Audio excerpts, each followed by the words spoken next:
Johnny was a typical guy who had his own plans for life. He was not distinguished by anything outstanding, but he always loved adventures.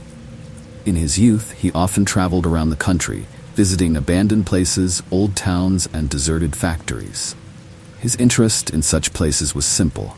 It was a way to escape from the daily hustle and bustle and see how once vibrant life was slowly withering away. One day, Johnny heard a story about an old, abandoned neighborhood that was once residential. There were many houses there, but something made people leave it in a hurry. Time has not spared those places. The roads are overgrown with weeds, and the walls of the houses have turned into ruins. There were several reasons why people left. Some claimed that the authorities had simply decided to demolish the area, while others believed that something more sinister had happened. Johnny decided that this was the perfect place for his next trip. He packed up his gear, took his camera, and headed west, away from the bustling city. By the time he got to this place, evening had already descended on the abandoned streets. The area resembled a picture from the past, where time stood still and every house looked as if it had been abandoned in a hurry. He set up a tent on the outskirts, next to one of the dilapidated schools where local children once studied. There was absolute silence around, which was sometimes broken only by the rustle of the wind in the empty windows. Johnny set up a camera and decided to inspect the houses. Every house he entered was like a time capsule. Abandoned toys, old newspapers scattered on tables, and things forgotten by residents. But it looked like people had left in the blink of an eye. In one of the living rooms, Johnny found photos of a family, parents with 2 children. These pictures, like everything else, were covered with dust and dirt. Johnny held up one of the photos, wondering what could have caused them to leave the house so suddenly. But even at that moment, an unpleasant feeling crept inside him that someone was watching him. He looked around, but there was no one there. There was silence all around, but this silence weighed on his consciousness. He tried to reassure himself that it was just his imagination playing out because of the loneliness and strange surroundings. But just in case, he decided to return to his tent and continue the inspection the next day. When he returned to his tent, the sky had already darkened. Johnny sat down, picked up his laptop, and started looking through the photos taken during the day. He stopped at one picture. It was the house he entered first. Something about this shot confused him. There was clearly a silhouette in the window, which he remembered as empty. Johnny zoomed in on the image, trying to make out the figure, but the image was too blurry. At that moment, he heard a rustle. Someone or something was moving outside his tent. It was a barely perceptible sound, as if someone was carefully stepping on the ground. Johnny froze. He thought it might just be an animal, but the sound didn't stop. On the contrary, it was getting louder, as if someone was approaching. Finally, Johnny made up his mind. He slowly reached for the zipper on the tent and opened it at once, jumping out with a flashlight in his hands. But there was no one outside. There was emptiness all around, and in the light of the lantern, only thickets and ruined buildings could be seen. Then he saw it. Footprints on the ground, fresh footprints that stretched from his tent to one of the nearest houses. They were boot prints, the same as his own. But he was sure he hadn't gone that way. Someone or something left these traces just recently. Johnny was an experienced traveler and knew that he had to act carefully. He returned to the tent, zipped it shut, and decided to stay up all night, continuing to watch. Time passed slowly, and every noise made him tense up. He realized that something was wrong in this area, and perhaps he was not the only person who was here. The next morning, Johnny decided to inspect the house to which the tracks led. He picked up his camera again and headed towards the building. The house was old. The ramshackle walls were overgrown with ivy, the windows were broken. Once inside, he immediately felt that the air here was much heavier than in other places. There were pieces of furniture on the floor, and it looked as if the house had not just been abandoned, but had experienced something terrible. Looking around the rooms, he came across another oddity, a note that someone had obviously left on one of the tables. It was dirty paper with hastily written words. "They're back. We won't have time to escape. If someone finds it, know that we tried." Johnny froze. Who are they? And what could that mean? Was this a warning or an attempt to explain himself? Johnny took some pictures and continued to inspect the house. On the second floor, he found a room that was different from the others. It was smaller than the others, and there was less dust, as if someone had recently used it. Oni noticed another detail on the floor: fresh boot marks. These were not his footprints. Someone had been here before him, and it was clearly not one day ago. Now Johnny felt that things were getting weirder, and it was time to leave. After leaving the house, he quickly headed to his tent, packed up his things, and left. But on the way back, he was haunted by the thought that he had forgotten something important, something that could explain what had happened in this abandoned place. When Johnny drove out of the abandoned area, the silence inside his car seemed oppressive. The radio was silent. The navigator was not working, as if the technology itself refused to help him escape. He gripped the steering wheel, listening to every sound, as if he was waiting for something to happen. The flashing of the rare road signs outside the window seemed hypnotic, but the thoughts of what he saw did not let go. The note, the fresh footprints in the dust, the figure in the window in the photo. All these are like pieces of a mosaic that Johnny could not put together. After 2 hours of driving, he noticed a gas station and decided to stop to catch his breath. There was not a single person at the gas station, and the building seemed as abandoned as anything he had seen before. Johnny decided to refuel and move on, but when he went to the cash register, the doors were locked and there were no signs of life inside. Another detail that added an unpleasant feeling of unreality to what was happening. Stopping at the car, Johnny looked around. The silence, which had seemed ordinary before, now weighed on my nerves. No cars, no people, no one. And at that moment, he heard footsteps again. Clear, measured steps somewhere around the corner of the building. Johnny walked slowly around the gas station, preparing to see someone who could explain all this. But as he turned the corner, he stumbled into emptiness. There was no one there. But on the ground, right in front of him, there were the same footprints. Boot prints that he had already seen earlier. The panic was growing. Someone or something has been watching him all this time. Johnny tried to pull himself together, got into the car, and stepped on the gas. He drove onto the highway and quickly picked up speed. The further away he went, the stronger was the desire to forget about what had happened in the abandoned area and never return there again. However, as he drove through another intersection, he noticed a strange thing. The road ahead, along which he was driving, seemed familiar. He stopped, looked closer, and realized that this was the same intersection that he had passed when he was heading to the abandoned area. Although Johnny was sure he had taken the right turn, the road took him there again. My heart started beating faster. He checked the navigator, but it still refused to work. Johnny felt suddenly weak. It was as if everything around him was talking against him. He couldn't figure out how he ended up in the same place. At that moment, he remembered the note he had found in the house. "We won't have time to escape. If someone finds it." The memory of those words passed through his mind like a lightning bolt. Those who lived here tried to get out, but something prevented them. And now he found himself in the same situation. Johnny started off again, but the road, as if mocking him, led him back to the abandoned streets again. This time he didn't stop.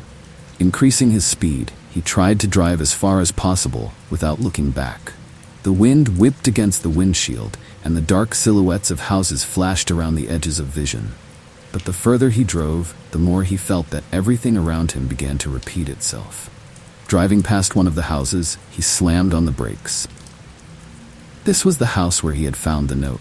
He drove out onto the same street, as if the circle had closed, and now he had nowhere to go.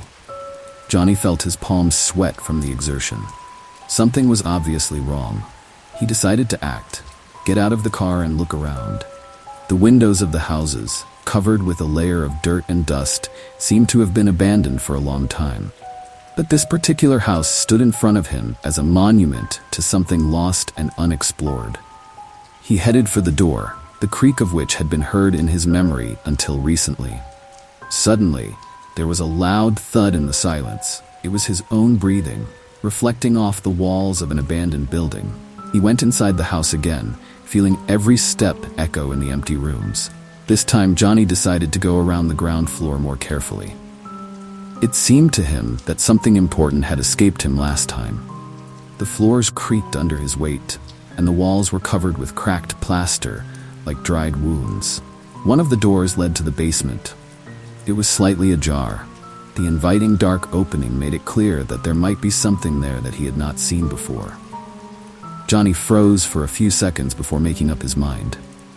The basement turned out to be as empty as everything else in the house, except for one corner where there were old newspapers and wooden boxes covered with a cloth. At first glance, it didn't attract attention, but Johnny knew that such things in places like this were never accidental. He lifted the cloth, and under it he found a number of old documents, photographs, and notes that may have belonged to former residents. Oni's hands were shaking as he began to examine these artifacts of the past. One of the photos depicted a group of people, possibly families, standing in front of a house. At first, everything seemed ordinary, but then something caught his attention. The people in the photo were looking at one point, somewhere in the distance, with tense faces, as if they were expecting something that should not have been. It wasn't a reflection in the window or a shadow, but something about their poses was alarming. It looked like they knew something was going to happen soon. Among the documents, he found a report on strange incidents in the area. They were dated decades ago.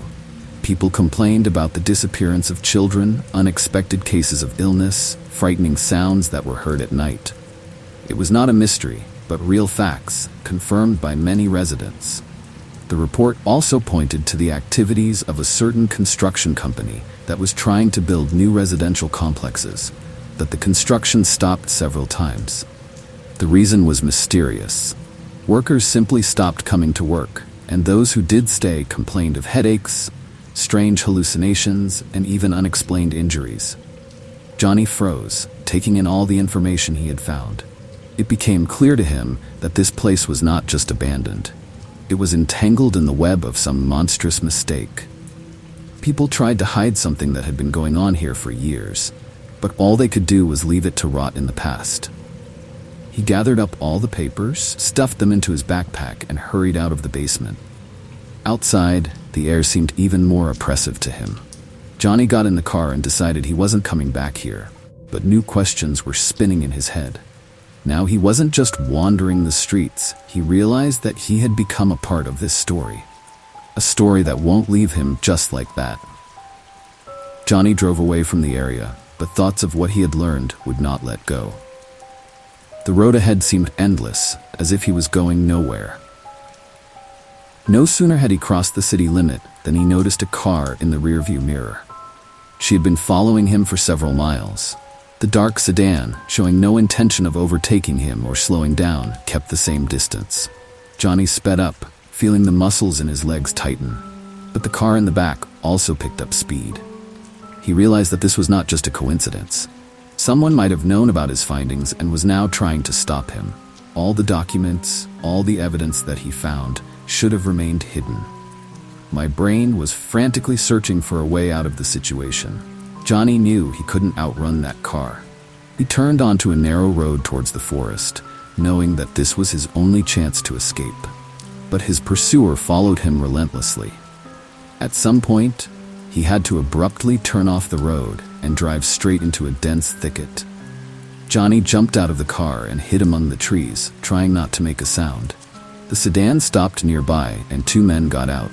They didn't look like cops or ordinary people. Their behavior was precise, confident, as if they knew what they were looking for and who they were looking for. Johnny crouched, watching them. The men quickly examined his car and began to look for tracks around. They didn't talk. They acted in silence, like a well-coordinated team. One thing was clear to Johnny: they wouldn't stop until they found him. He realized that everything is much more complicated than just an abandoned neighborhood and old documents. Those who lived in these houses may have faced something much more serious than it might seem. Johnny realized that he had become a part of something that was no longer possible to get out of. Now he wasn't just a witness. He was a target. The men continued to walk around the neighborhood, methodically checking every corner of the forest, every bush, every trace. Johnny was lying on the ground, pressed against the ground so that he could feel its cold through his clothes. Every sound, whether it was the rustle of the wind or the crunch of a dry branch, seemed deafening to him. He knew that if they found him, there would be no way out. His breathing was as quiet as possible. He tried to stay calm, but panic was overwhelming. All he could do was wait, hope for the mistake of those who were looking for him. But there was little time left. The men came closer, their footsteps now sounding so clear that Johnny could make out the weight of their boots on the ground. One of them, taller, stopped just a few meters from his hiding place. He looked around like an animal picking up the trail of its prey. Johnny held his breath, trying to blend in with the shadows of the trees. But luck was not on his side.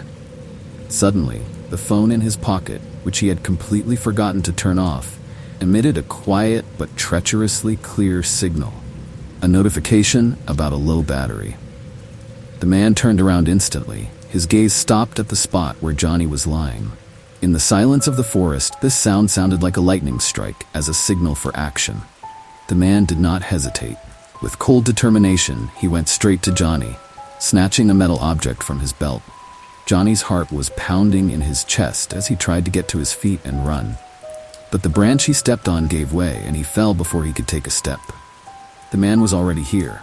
His hands, rough and strong, grabbed Johnny by the collar of his shirt and pulled him up sharply. The seconds stretched into eternity. Johnny knew that the end was near. He tried to shout something, but his voice sank into his chest. Panic had completely taken over him. "Where are the documents?" The man asked softly but threateningly, bringing his face closer to Johnny. He was silent, unable to utter a word. The second man standing nearby took a rope out of his pocket. Johnny realized that his story would end here, in this dark forest, far from the abandoned neighborhood and the old house. No one will know what happened to him. No one will see the evidence he found. All this will disappear with him. His gaze rested on the starry sky, which now seemed so far away and indifferent. The men didn't say a word more. Johnny felt a sharp pain in the back of his head. Then darkness covered him.